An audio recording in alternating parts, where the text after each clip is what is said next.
आज हम बात करेंगे गैस्ट्रोएंटरोलॉजी से जुड़ी हुई इश्यूज के बारे में। गॉल ब्लैडर स्टोन की प्रॉब्लम एक बहुत ही कॉमन समस्या है। गॉल ब्लैडर स्टोन्स 3 प्रकार की होती हैं। Fatty liver is a lifestyle related disorder. 10 p.m. to 4 a.m.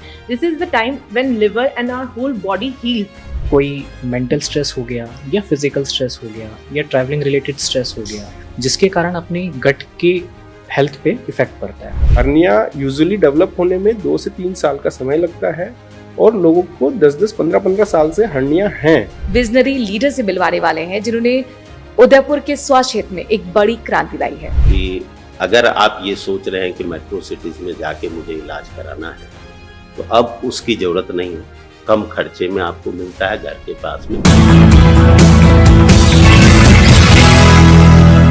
नमस्कार, बहुत बहुत स्वागत आपका हमारे खास प्रोग्राम हेल्थ इज वेल्थ में। मैं हूं आपके साथ मनुराज सक्सेना।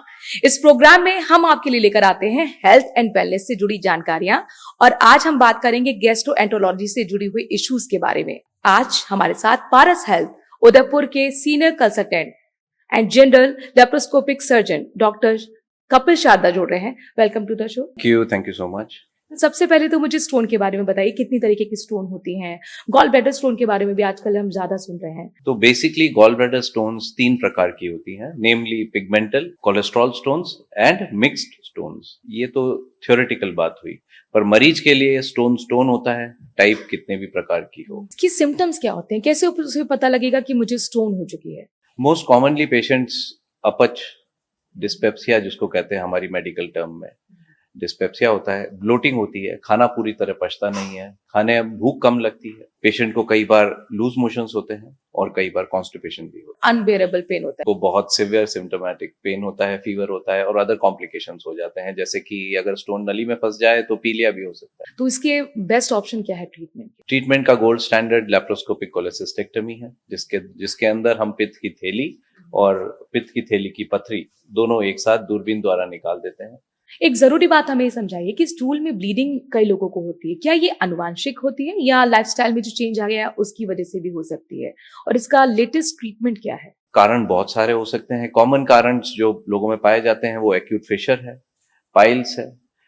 जो अदर दूसरे कारण हो सकते हैं, inflammatory bowel diseases, ulcerative colitis एक अलग कारण हो सकता है, कैंसर अलग कारण हो सकता है। कारण तो खूब सारे होते हैं, पर जैसे ही किसी को ये ब्लीडिंग इन स्टूल आती है, इसको लाइटली हल्का न लेके इसको प्रॉपर जांच और उसका तुरंत इलाज करना चाहिए। आजकल हमारे पास इलाज की सारी फैसिलिटीज अवेलेबल हैं, जो कि मिनिमली इन्वेजिव प्रोसीजर्स हैं। We are using instruments like LigaSure, harmonic. Patient को पेन और डिस्कम्फर्ट बड़ा कम रहता है और जल्दी पेशेंट को रिलीफ मिलता है। डॉक्टर साहब, हार्निया क्या है? क्या ये जन्मजात होता है और लेप्रोस्कोपिक ट्रीटमेंट के कितने ऑप्शंस इसमें होते हैं?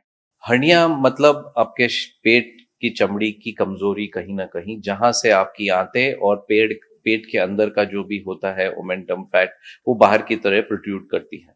अब ये जन्मजात भी हो सकता है, जिसको हम कंजेनाइटल हर्निया कहते हैं, जो कि बच्चों में पाया जाता है। किंतु majority of the hernias are acquired hernias, जो कि बाद की उम्र के अंदर पाए जाते हैं। अब ये डिफेक्ट बहुत सारे कारणों से हो सकता है, या तो आपके constantly intra abdominal pressure increase रहे, जैसे कि जिन लोगों में प्रोस्टेट होती है, जिनको कॉन्स्टिपेशन रहता है, जो हैवी एक्सरसाइजेस करते हैं, जिम ट्रेनर्स होते हैं जिनके अंदर इंट्रा एब्डोमिनल प्रेशर किसी कारणों से बढ़ा हुआ रहता है कॉन्स्टेंटली, इसके कारण एब्डोमिनल वॉल वीकनेस हो जाती है और जिसके कारण ये हर्निया डेवलप होता है। ना हो इसके लिए हमें क्या लाइफस्टाइल में कुछ चेंजेस करने चाहिए? यस, लाइफस्टाइल, अगर आप अपने आप को वेल हाइड्रेटेड रखें, आप कॉन्स्टिपेशन को प्रिवेंट करें, आप जैसे कि खांसी बीमारी, क्रॉनिक खांसी जिनको होती है, उस चीज को आप अवॉइड करें। आपके ऊपर कोई सर्जरी की गई है, उसके बाद आप एडिक्वेटली रेस्ट लें ताकि आपके टांके प्रॉपर्ली हील हो। जब मिनिमल इन्वेसिव सर्जरी के बारे में थोड़ा बहुत मैं गूगल कर रही थी,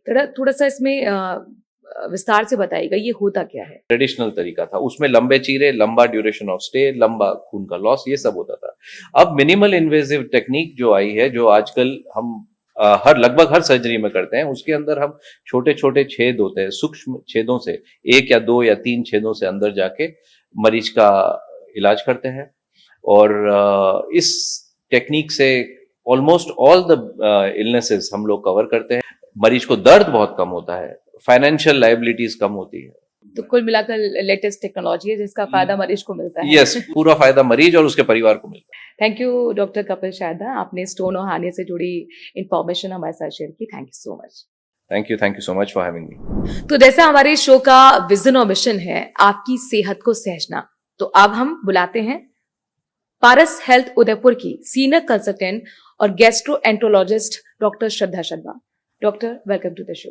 थैंक यू सो मच। तो डॉक्टर श्रद्धा, बहुत आसान भाषा में, लेमैन की भाषा में मुझे बताइए कि फैटी लीवर होता क्या है और ये इतना ज्यादा क्यों बढ़ रहा है आजकल? फैटी लीवर अगर एकदम सिंपलेस्ट वर्ड में हम बोलें तो है लिवर में फैट का जमा होना। नॉर्मली जो लिवर की फैट स्टोरेज कैपेसिटी है 5% से कम की होती है, तो अगर 5% से ज्यादा लिवर में फैट जमा होने लगे तो इसे हम फैटी लीवर कहते हैं। एंड ये क्यों हार्मफुल है और क्यों हम इसके लिए इतना डिस्कशन कर रहे हैं, क्योंकि जब लिवर में फैट जमा होने लगेगा कैपेसिटी से ज्यादा, तो लिवर की जो काम करने की क्षमता है, जो वो अपने नॉर्मल रूटीन के काम जो कर पाता है, वो क्षमता धीरे धीरे कम होने लगती है। तो इसीलिए फैटी लिवर इंपॉर्टेंट है। एंड क्यों ये आजकल बढ़ने लगा है, आई थिंक इसका आंसर हम सबके पास वैसे है क्योंकि हमारी दिनचर्या आजकल बहुत ही ज्यादा फॉल्टी हो गई है। जो हमारी lifestyle, fatty liver is a lifestyle related disorder. जो हमारा आजकल का शेड्यूल है, स्ट्रेस लेवल्स बहुत हाई हो गए हैं, सोने का टाइम, जो नींद का जो टाइम है 10 to 4 का जो टाइम होता है, 10 PM to 4 AM, this is the time when liver and our whole body heals. जब हीलिंग होती है, अंदर दिन भर जो भी तोड़ फोड़ हुई है उस सबकी हीलिंग होती है। अब तक क्या ये फैटी लीवर उन लोगों को भी हो सकता है जो लिकर नहीं लेते हैं, शराब नहीं पीते हैं? फैटी लिवर दो तरह का होता है, alcoholic fatty liver and non alcoholic fatty liver. Alcoholic fatty liver जैसा कि हमें नाम से ही पता चल रहा है, अल्कोहल की ज्यादा सेवन से होता है। And non alcoholic fatty liver जो है ये उन पेशेंट्स में पाया जाता है जो कि या तो मोटापे से ग्रसित है या जिनको शुगर है, वो भी फैटी लिवर की हाई रिस्क पे रहते हैं। देन हाई कोलेस्ट्रॉल लेवल्स हुए या पेट की चारों तरफ चर्बी का ज्यादा होना, ये भी फैटी लिवर की रिस्क को बढ़ाता है। जो लोग जो है एक रेगुलर दिनचर्या फॉलो नहीं करते हैं, सेडेंटरी लाइफस्टाइल जिनका रहता है, जंक फूड का बहुत ज्यादा सेवन रहता है, ये शुगरी ड्रिंक्स, जो शुगरी कोल्ड ड्रिंक्स होती है, उनका एक रेगुलर बेसिस पे इंटेक करते हैं, उन लोगों को भी फैटी लिवर हो सकता है। हेल्दी होना जरूरी है। हेल्दी होना जरूरी है, बिल्कुल। अच्छा, ये चीज मुझे डॉक्टर बताइए कि सिम्टम्स क्या होने चाहिए जो हम समझ पाए, कैच कर पाए कि नहीं अब ये टाइम आ गया है हमें ट्रीटमेंट लेने का? देखिए, फैटी लिवर जब अर्ली स्टेजेस में होता है तो ये एक एसिम्टोमेटिक डिजीज, यानी पेशेंट को ज्यादा सिम्टम्स नहीं होते हैं। And even grade two grade में पेशेंट को बहुत ही नॉन स्पेसिफिक सिम्टम्स होते हैं जिन्हें डायरेक्टली लिवर से कोरिलेट कर पाना मुश्किल रहता है। जैसे कि पेशेंट को थकान सी रहेगी, उतना एनर्जेटिक फील नहीं करेंगे, या फिर यह है कि सुस्ती से पूरे दिन भर रहेगी, ब्लोटिंग रहेगी, इनडाइजेशन रहेगा उनको, है ना। एंड ये पेशेंट्स, इनमें एक और चीज होती है कि लिवर जो हमारा होता है right side of the upper abdomen, तो यहाँ पे उनको हल्का हल्का सा दर्द हो सकता है, बहुत तेज दर्द नहीं होता है। ऐसे कोई सिम्टम्स नहीं होती कि एकदम से हॉस्पिटल रश करना पड़े, और कई बार सिम्टम्स इग्नोर भी हो जाते हैं। राइट, दौड़ती भागती जिंदगी में इतना जो दिनचर्या हैवी रहती है तो कई बार सिम्टम्स इग्नोर भी हो जाते हैं। बट ये सिम्टम्स है, हो सकता है आपका लिवर ठीक से अपनी पूरी कैपेसिटी से काम नहीं कर पा रहा हो। तो अगर ये सिम्टम्स हैं तो उन पेशेंट्स को जरूर एक लिवर फंक्शन टेस्ट यानी अल्ट्रासाउंड फॉर लिवर करवाना चाहिए। इसके अलावा जिन पेशेंट्स को शुगर है, थायराइड की दिक्कत है, पीसीओडी है, या फिर जिनके हाई कोलेस्ट्रॉल लेवल्स रहते हैं, जिनका वेट ज्यादा है, उन पेशेंट्स को भी रेगुलर बेसिस पे अपने लिवर की जांच करवाते रहना चाहिए। लेकिन आगे चलकर अगर मान लीजिए हमने सिम्टम्स को इग्नोर किया, हम नहीं समझ पाए, तो क्या ये सीरियस भी हो सकता है? देखिए, क्या है कि फैटी लिवर नेग्लेक्ट बहुत इजीली हो जाता है। लोग कहते हैं कि अरे सोनोग्राफी में फैटी लिवर ही है, बस नॉर्मल सोनोग्राफी है ना। इस वजह से ही थोड़ा सा दिक्कतें आती हैं कि क्या है कि अगर फैटी लिवर को सही टाइम पे ट्रीट नहीं किया जाए तो ये आगे जाके लिवर फाइब्रोसिस एंड सिरोसिस में कन्वर्ट हो सकता है, जो कि 10 to 20% of fatty liver patients में देखा जाता है। तो उसे कंट्रोल करने का फिर क्या तरीका है? अगर हम लाइफस्टाइल रिलेटेड कुछ चेंजेस करेंगे तो डेफिनेटली हमें इसके रिजल्ट्स देखने को मिलेंगे। 7 to 10% ऑफ करंट वेट का अगर आप लॉस करते हैं, अभी आपका जितना भी वेट है उसको 7 to 10% अगर आप रिड्यूस करते हैं तो फैटी लिवर पूरी तरह से रिवर्सिबल कहा जाता है। देन अगेन, एक्सरसाइज को अपनी डेली लाइफस्टाइल का पार्ट बनाना। जितना हम खाने को इंपॉर्टेंस देते हैं, हम डेली खाते हैं, उतना ही डेली एक्सरसाइज भी इंपॉर्टेंट है। अगेन डॉक्टर श्रद्धा, ये तो आपने बताया कि लाइफस्टाइल को कैसे हम चेंज करें ताकि फैटी लीवर ना हो, या हो रहा हो तो वो कंट्रोल में आ जाए। लेकिन अगर किसी को हो गया है तो क्या हमें ट्रीटमेंट भी लेना चाहिए? देखिए, वो कुछ पैरामीटर्स रहते हैं। लाइफस्टाइल चेंजेस की इंपॉर्टेंस ऑलवेज रहेगी, है ना। देन कुछ पैरामीटर्स रहते हैं कि अगर लिवर में सूजन भी आने लग गई है, या हमारे एसजीओटी पीटी एसजीपीटी जो होते हैं, ये लेवल्स अगर हमारे डिरेंज हो गए हैं, या कोलेस्ट्रॉल बहुत ज्यादा बढ़ गया है जो कि हमें लगता है कि लाइफस्टाइल से ही ये ठीक नहीं हो पाएगा, इन पेशेंट्स में हम दवाइयां भी स्टार्ट करते हैं। तो वो एक डिसीजन रहता है जो डॉक्टर को लेना है। बट अगेन, जब भी हम कोई दवाइयां स्टार्ट करते हैं, हम कितनी भी मेडिसिन स्टार्ट करें, लाइफस्टाइल रिलेटेड चेंजेस जो है उनकी वैल्यू कभी भी कम नहीं होती। थैंक यू डॉक्टर श्रद्धा, आपने फैटी लिवर से जुड़ी महत्वपूर्ण जानकारी हमारे साथ शेयर की। Thank you so much. और अब हमारे साथ हैं पारस हेल्थ उदयपुर के कंसल्टेंट और medical gastroenterologist doctor Vats Gupta. Doctor Vats Gupta, welcome to the show. Thank you ma'am for having me on this show. Doctor Vats Gupta, सबसे पहले तो मैं आपसे ये जानना चाहूंगी कि पाचन तंत्र के लक्षणों में मेंटल हेल्थ का क्या रोल है? गट ब्रेन एक्सेस मतलब यानी कि गट और ब्रेन आपस में दोनों चीजें जो हैं एक दूसरे से जुड़ी हुई हैं। जब भी कोई अपने अंदर स्ट्रेस होता है, बी कोई मेंटल स्ट्रेस हो गया या फिजिकल स्ट्रेस हो गया या ट्रैवलिंग रिलेटेड स्ट्रेस हो गया, तो उसमें अपने ब्रेन से कॉर्टिसोल नामक पदार्थ जो है वो सिक्रीट होता है, जिसके कारण अपने गट के हेल्थ पे इफेक्ट पड़ता है। अब गट की हेल्थ पे इफेक्ट कैसे पड़ता है? गट में मैम दो तरीके के बैक्टीरिया होते हैं अपने, गुड बैक्टीरिया और एक बैड बैक्टीरियाज। तो कॉर्टिसोल की वजह से अपने बैड बैक्टीरियाज की जो पॉपुलेशन है या स्ट्रेंथ है वो इंक्रीज हो जाती है, जिसकी वजह से बहुत सारे जो अपने साइटोकाइंस हैं, जिसको अपन छोटे मॉलिक्यूल कहते हैं या छोटे प्रोटीन कहते हैं, वो इंक्रीज हो जाते हैं, जिसकी वजह से अपने गट में विसरल सेंसिटिविटी बढ़ जाती है। बट जिन पेशेंट्स के अंदर स्ट्रेस लेवल ज़्यादा है या क्या कहते हैं ट्रैवलिंग का स्ट्रेस है या किसी भी चीज़ का स्ट्रेस है, तो उसमें कॉर्टिसोल जो है एक विसरल हाइपर सेंसिटिविटी को इंक्रीज कर देता है। जो नॉर्मल ब्लोटिंग होती है वो पेशेंट को एक्सेस में लगने लगती है। और दूसरी चीज़ ये होती है कि कॉर्टिसोल से अपनी गट परमेबिलिटी इंक्रीज हो जाती है, जिससे अपने गट के हार्मोन्स डिस्टर्ब हो जाते हैं, जिसमें बहुत ही इंपॉर्टेंट रोल रहता है सेरोटोनिन और न्यूरोकाइनिन। जी। तो ये अगर इन दोनों के हार्मोन्स में भी अगर इफेक्ट होता है तो पेशेंट को कभी कॉन्स्टिपेशन हो सकता है या क्या कहते हैं डायरिया हो सकता है। ज्यादातर मैंने देखा है कि कोई भी कॉम्पिटिटिव एग्जाम होता है उससे पहले ही चीज होना सेम इशू वही है, कॉम्पिटिटिव एग्जाम हुआ, वो भी एक तरीके का स्ट्रेस है, उसमें भी सेम ही पैटर्न फॉलो होता है। तो उसमें पेशेंट को या तो विसरल हाइपर सेंसिटिविटी हो जाती है या ये हार्मोन्स के अंदर डिस्टर्बेंस हो जाता है।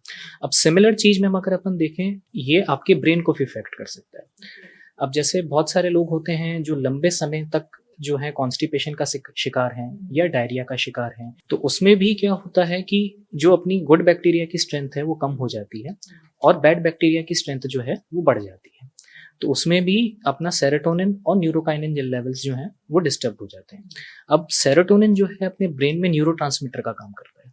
अब अगर इसमें इफेक्ट हो गया तो पेशेंट को एंजाइटी रिलेटेड सिम्टम्स हो सकते हैं, डिप्रेशन के सिम्टम्स हो सकते हैं या मेंटल हेल्थ उसकी इफेक्ट हो सकती है। तो ये गट को स्ट्रॉन्ग करने के लिए हमें क्या करना चाहिए और फाइबर का कितना इंपॉर्टेंट रोल है? गट में मैम जो फाइबर है एक तरीके का ब्रह्मास्त्र है, ये मैं कहूँ। ब्रह्मास्त्र? हाँ, क्योंकि अपने इंडियंस में सबसे बड़ी प्रॉब्लम ये है कि कभी भी इंडियंस जो हैं फाइबर की क्वांटिटी को इतना सीरियसली लेते नहीं हैं, और नॉर्मली जो अपनी फाइबर की जो क्वांटिटी होनी थी वो 30 से 40 ग्राम, पर 70% जो लोग हैं अगर अपन इंडियन डेटा की बात करें तो वो ये लेवल कभी भी अचीव नहीं कर पाते हैं। मोटे तौर पर मोटा अनाज। मोटा अनाज, यस, मोटे अनाज। तो ये एक तरीके का सॉल्युबल फाइबर है।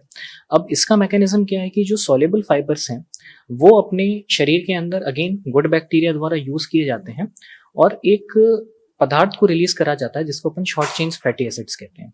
और शॉर्ट चेन फैटी एसिड्स जो हैं अपनी गट की हेल्थ को इम्प्रूव करता है, और बहुत सारे पेशेंट्स के अंदर सिर्फ और सिर्फ ये चेंजेस करके ही ब्लोटिंग जैसे सिम्टम्स को, कॉन्स्टिपेशन जैसे सिम्टम्स को इजीली क्योर किया जा सकता है। जीआई एंडोस्कोपी और लीवर ट्रीटमेंट के हाल ही में रिसेंट कुछ एडवांसमेंट्स भी हुए, वो क्या हुए? तो मैम प्लेक्स थेरेपी एक तरीके का डायलिसिस ही है जिसको अपन लिवर डायलिसिस भी कहते हैं, बट डायलिसिस को अपन ने थोड़ा सा मॉडिफाई कर दिया है। मैम जैसे अगर अपन नॉर्मल डायलिसिस करेंगे तो उसमें मॉलिक्यूल्स जो लिवर फिल्टर करता है वो फिल्टर आउट नहीं हो पाते हैं। इसमें अपन क्या कहते हैं कि फिल्टर को चेंज कर देते हैं, जिससे कि जो शरीर का जो खून है उसको अपन एक तरीके से फिल्टर में डालते हैं, उसको मैम सेंट्रीफ्यूज करते हैं, और उसमें जो वो वाले पदार्थ हैं जो कि आपका लिवर फिल्टर करता है उसको सेपरेट कर दिया जाता है। प्लाज्मा अपन ने उसमें यूज किया है या उसको क्या कहते हैं डिस्ट्रॉय किया है, वो अपन नए प्लाज्मा से रिप्लेस कर देते हैं। तो काफी हद तक अब इजी हो गया। मतलब ये मान के चलिए कि मैम 70 to 80% पेशेंट्स ऐसे हैं जिनको बोल दिया जाता है कि आपको लिवर ट्रांसप्लांट की नीड है, तो उसमें अगर क्या कहते हैं ये थेरेपी को अगर अपन करें तो हो सकता है कि उसमें प्लाज्मा एक्सचेंज, तो उसमें हो सकता है कि कुछ पेशेंट्स को अपन लिवर ट्रांसप्लांट से बचा पाए। थैंक यू डॉक्टर वत्स, आपने बहुत आसान भाषा में हमें गैस्ट्रो से जुड़ी इश्यूज के बारे में इंफॉर्मेशन शेयर की। Thank you. Gastro awareness podcast में अब बातचीत करने के लिए हमारे साथ हैं पारस हेल्थ उदयपुर के senior consultant laparoscopic and bariatric surgeon doctor Abhishek Vyas. Doctor Abhishek, welcome to the show. नमस्कार। तो मेरा पहला सवाल आपसे यही होगा कि कॉमन सर्जिकल डिसीजेस कौन कौन सी हैं आजकल? एक जो क्रॉनिकली अवेलेबल है कि हाँ पॉपुलेशन में आपको 5 साल 10 साल से डिजीजेस हैं। दूसरी डिजीजेस वो हो सकती हैं जो एक्यूट है, जैसे अभी अब दर्द हुआ है और अभी मतलब पॉपुलेशन में ऐसा 4-5 दिन से ज्यादा वो एग्जिस्ट नहीं करती है। जैसे अपेंडिक्स हुआ, आपको सूजन हुई, आपने सर्जरी कराया और आप रिलीव हो गए। आपके गॉल ब्लैडर में पत्थर है, आपको पत्थर का दर्द हुआ और आपने सर्जरी कराया, आप रिलीव हो गए। कुछ डिजीजेस जो हैं वो लंबे टाइम तक चलती है। लंबे टाइम तक इसलिए चलती है क्योंकि लोग उन पे ध्यान नहीं देते हैं और चूंकि उनमें दर्द भी नहीं होता है, कोई कॉम्प्लिकेशन नहीं होते हैं, तो वो एग्जिस्ट कर जाती है। जैसे हर्निया यूजुअली डेवलप होने में 2 से 3 साल का समय लगता है और लोगों को 10-10, 15-15 साल से हर्निया हैं। ऐसे ही वेरिकोज वेन है और वो होती भी प्रोलॉन्ग स्टैंडिंग से है। ये भी एक ऐसी बीमारी है जो पॉपुलेशन में एग्जिस्ट करती है। आज हम किस डिसीज पर पार्टिकुलरली डिस्कस करने वाले हैं? आज मुझे लगता है कि हर्निया जो है उसको डिस्कस करना ठीक रहेगा क्योंकि ये पॉपुलेशन में यंग में भी है, जो बच्चे नए पैदा हुए हैं उनको भी है और जो बूढ़े लोगों में तो सब में मांसपेशियों की कमजोरी के कारण होता ही है। तो तीनों पॉपुलेशन में एग्जिस्ट करता है। जो न्यूबॉर्न है उनमें कंजेनाइटल होता है, जो यंग पेशेंट हैं शायद जिम का जो अभी कल्चर बढ़ा है उसके कारण हर्निया बढ़ गया है क्योंकि हम खेतों से दूर हो गए हैं तो फिजिकल एक्सरसाइज एज सच है नहीं 18-20 साल तक। फिर अचानक हम किसी दिन डिसाइड करते हैं कि हमें अब जिम जाना है तो फिर हर्निया होने के चांस ज्यादा रहते हैं। तो आप जो बोल रहे हैं कि जिम में जो ज्यादा जाते हैं उनके साथ भी ये प्रॉब्लम हो सकती है, तो फिर वो कौन सी एक्सरसाइज अवॉइड करें? सिंपल रनिंग, स्किपिंग, स्विमिंग, इन सब चीजों से अपना पहले मसल बिल्डअप करिए, बेसिक मसल मास हो जाए, देन आपको जो है एक्स्ट्रा वेट के साथ एक्सरसाइज शुरू करनी चाहिए। जिम ट्रेनर है आपके पास, उसको पता होना चाहिए कि जब वो आपसे वेट बेयरिंग एक्सरसाइज करा रहे हैं तो आपकी सांसों को कैसे मैनेज किया जाए उस टाइम। अगर आपकी सांसें आपके प्रेशर के अगेंस्ट होंगी तो वो हर्निया क्रिएट करेंगी क्योंकि उसके कारण आपके पेट का प्रेशर है वो बढ़ेगा और वो हर्निया डेवलप करने के चांसेस भी बढ़ेंगे। बहुत बारीक बात आपने बताई है। हाँ, यूजुअली क्या होता है कि ये ऐसी चीज है जो मुझे नहीं लगता है कि आज तक कभी किसी पॉडकास्ट पे या कभी भी किसी पब्लिक फोरम पे ये डिस्कस हुआ हो। और ये बहुत जरूरी था। हाँ, ये बहुत जरूरी है क्योंकि मेरे पास 16-16, 20-20 साल के बच्चे हैं जिनको हर्निया हुआ है, उनको कंजेनाइटल हर्निया नहीं था। एक टीईपी टेक्निक भी होती है। हाँ, वो क्या है? मोटा मोटा डिवाइड करें, ओपन टेक्निक चीरा लगा के पुराना 50 साल पुराना जो टेक्निक है, दूसरा है ट्रेडिशनल टेक्निक, दूसरा है लेप्रोस्कोपिक या दूरबीन वाला जो ओपन से बेटर है। अब लेप्रोस्कोपिक को डिवाइड करें तो ये 2 तरह से होता है। एक पुराना टेक्निक जब लेप्रोस्कोपी हर्निया में डेवलप हो रही थी तो टीएपीपी टेक्निक से करते थे और दूसरा उससे एडवांस है टीईपी। तो टीईपी एडवांस देन टीएपीपी। अब टीईपी को अगर डिवाइड करें तो इसमें बहुत सारे वेरिएशन है। इससे सबसे एडवांस जो हम कर रहे हैं वो है स्टिचलेस। हम टीईपी को उस तरह से मॉडिफाई किया है हमने कि अंदर से बाहर कोई भी एक भी टाका हम लेते नहीं है। तो ये सबसे एडवांस अवेलेबल टेक्निक अभी तक है, वो हम पारस हॉस्पिटल में कर रहे हैं। तो डॉक्टर अभिषेक, टीईपी से जुड़ा मेरा एक क्वेश्चन है कि ये जो तकनीक है हर तरह के हर्निया मरीजों के लिए आप यूज कर सकते हैं या कुछ क्राइटेरिया होता है सिलेक्शन का? मनु जी, आपने बहुत बढ़िया क्वेश्चन पूछा है। देखिए, ये एक ऐसी टेक्निक है जो किसी सिलेक्शन क्राइटेरिया की मोहताज नहीं है। हर पेशेंट में टीईपी टेक्निक यूज कर सकते हैं। Thank you doctor Abhishek Vyas, आपने हर्निया से जुड़ी हुई इंफॉर्मेशन शेयर की।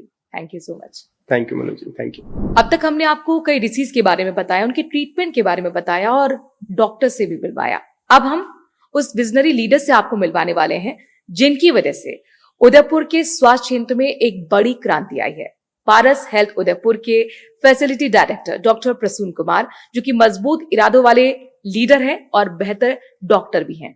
Doctor Prasoon Kumar, welcome to the show. नमस्कार मनु जी।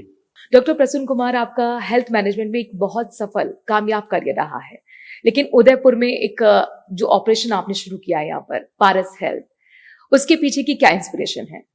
मनु जी, मेरा एक इंटरेस्ट रहा है कि हमेशा 2 टायर 3 टायर सिटी में हेल्थ केयर इंफ्रास्ट्रक्चर डेवलप करें। और पारस ग्रुप, जहां से मैं बात करूं तो गुड़गांव के अंदर में फर्स्ट कॉर्पोरेट हॉस्पिटल जो क्रिएट हुआ था, that was created by Paras hospital. Bihar के अंदर में, पटना के अंदर में जो हॉस्पिटल, कॉर्पोरेट हॉस्पिटल पहला कार्यरत हुआ था, वो पारस हॉस्पिटल है। सौदर्न राजस्थान की अगर मैं बात करूं उदयपुर का, तो उदयपुर के अंदर भी फर्स्ट कॉर्पोरेट हॉस्पिटल सौदर्न राजस्थान का पारस ग्रुप है। और ये चीज मुझे इंस्पायर करता है कि 2 टायर 3 टायर सिटीज में अगर एक अच्छे इंफ्रास्ट्रक्चर को बिल्डअप करते हो तो कहीं ना कहीं एक सोशल जिम्मेवारी को भी आप निभाने में साथ देते हो। और यही कारण रहा कि मैं पारस ग्रुप के साथ में हूँ और आगे भी पारस ग्रुप के साथ ग्रो करते रहूंगा। पारस हेल्थ अपने अफोर्डेबिलिटी, एक्सेसिबिलिटी और क्वालिटी जैसी वैल्यूज के लिए जाना जाता है, तो कैसे मेंटेन करते हैं इन वैल्यूज को आप? हमारे हॉस्पिटल का, जो हमारे पारस ग्रुप का, ये तीनों पिलर्स है। और अफोर्डेबिलिटी के लिए हम लोग कॉस्ट ऑप्टिमाइजेशन पे काम करते हैं, और साथ साथ में structured billing, transparent billing system होता है। एक्सेसिबिलिटी के लिए हम लोग outreach, OPTs, digital consultation, telemedicine को प्रमोट करते हैं।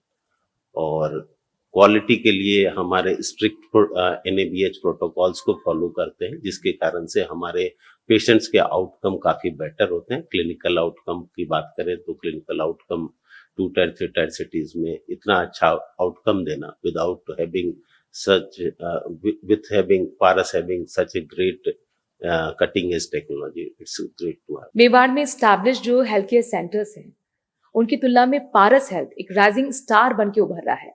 इसके पीछे की क्या वजह है? हम 3 चीजों को फॉलो करते हैं: एक एडवांस इंफ्रास्ट्रक्चर, एक्सपीरियंस्ड क्लिनिशियन और पेशेंट सेंट्रिक अप्रोच।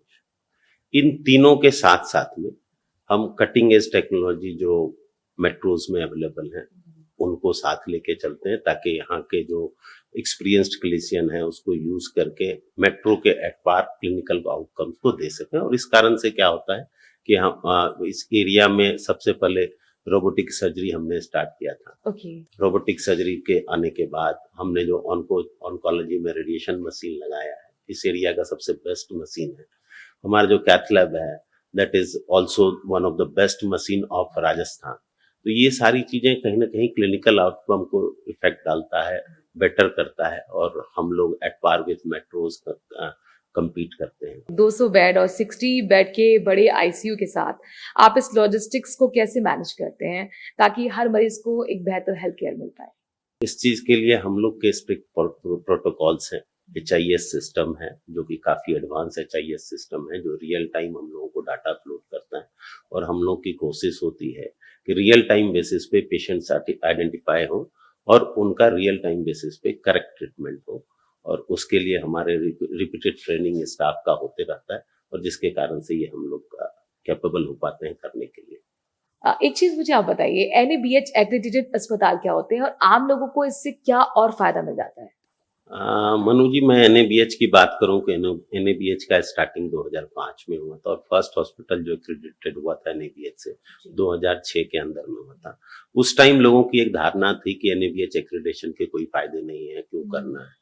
लेकिन जब धीरे धीरे NABH के एक्रेडिटेशंस बढ़े, NABH के स्ट्रिक्ट प्रोटोकॉल्स होते हैं, जो भी NABH एक्रेडिटेड हॉस्पिटल होते हैं उनका हर एक 2 साल पे असेसमेंट होता है, उनके गैप्स निकल के आते हैं और उसके गैप के बेसिस पे करेक्टिव मेजर्स लेके आते हैं, ताकि वो जो इंसिडेंसेस हुए हैं, हॉस्पिटल में इंसिडेंसेस तो होते ही हैं, स्टाफ काम कर रहे हैं, मैन पावर काम कर रहे हैं, तो हर चीज के लिए एक SOP चाहिए होता है। वो SOP NABH ने फ्रेम किया, और उस SOPs को रेगुलर बेसिस पे उन्होंने रिवाइज भी किया, नए एडिशंस लाए। अभी 6th एडिशन चल रहा है, और जिसके बेसिस पे NABH को जो भी अस्पताल फॉलो करता है उसके स्ट्रिक्ट प्रोटोकॉल्स को, उनके पेशेंट्स के आउटकम काफी बेहतर हो जाते हैं।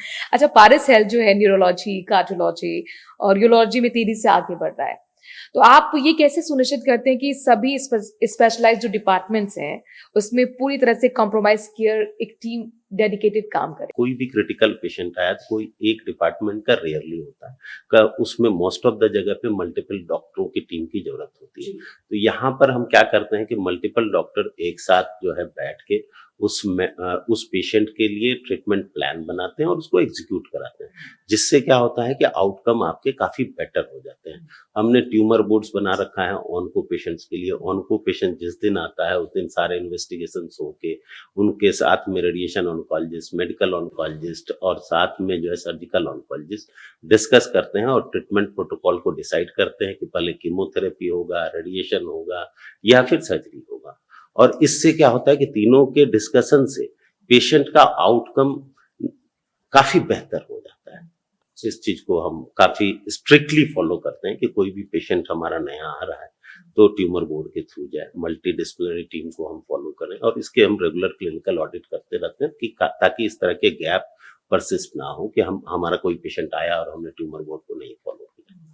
तो इससे कुछ मेडिकल इमरजेंसी जैसे कार्डियक अटैक, कुछ भी मेडिकल इमरजेंसी होती है तो आपकी टीम जो मेडिकल टेक्नोलॉजी है उसमें और एडवांसमेंट के लिए किस तरीके से काम करती है?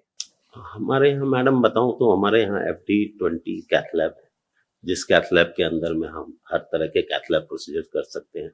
हम न्यूरो इंटरवेंशन भी उदयपुर के अंदर में कर रहे हैं। न्यूरो इंटरवेंशन बहुत कम सेंटरों में होता है और न्यूरो इंटरवेंशन के भी आउटकम्स अलग होते हैं। हमारे पास में जो है MRI है, CT स्कैन है और इन सारे चीजों का आवश्यकता हमें गोल्डन आवर में डिजीज को आइडेंटिफाई करके ट्रीट करने में हेल्प मिलता है। पारस हेल्थ में उदयपुर की अर्बन और रूरल पेशेंट्स आते हैं तो एक क्लिनिकल टीम के अलावा दूसरी टीम भी आपकी है, तो कैसे वो इंश्योर करती है कि जो पेशेंट आया है या उसकी फैमिली जो आई है उसे एक बेस्ट प्लेस पर लेकर आई है?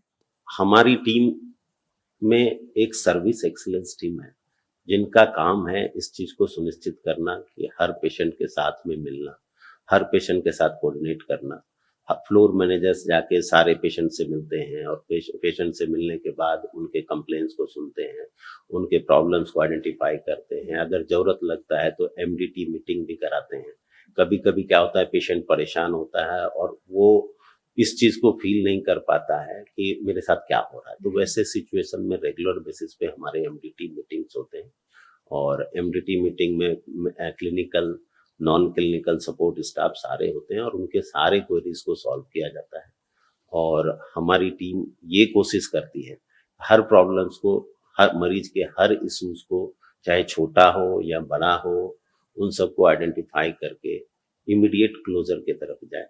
और इसको चेक एंड बैलेंस करने के लिए हमारे टीम में डिफरेंट लोग हैं जो इस चीज का चेक एंड बैलेंस बना के रखते हैं कि उसको अगर कोई लीडर मिल जाए जो उसके प्रॉब्लम को सॉल्व करने के लिए ओपन डोर पॉलिसी को फॉलो करता है तो पेशेंट का एक एक्सपीरियंस ही अलग हो जाता है। फ्यूचर प्लान आपके क्या है? मनु जी, मैं अगर कॉर्पोरेट लेवल पे बात करूं तो अभी हम लोग 2000 बेड पे ऑपरेट कर रहे हैं और 27 तक जो है 800 बेड और ऐड हो जाएंगे और नेक्स्ट 3 ईयर में हम लोगों का प्लान है अभी उसके बाद 10 हॉस्पिटल हो गए और 20 हॉस्पिटल्स तक हम लोग को ले जाना है। और मोस्टली द हॉस्पिटल्स जो ये है ये 2 टायर 3 टायर सिटीज में होंगे जहां पर कि हेल्थ केयर प्रॉब्लम्स को फिक्स नहीं किया है।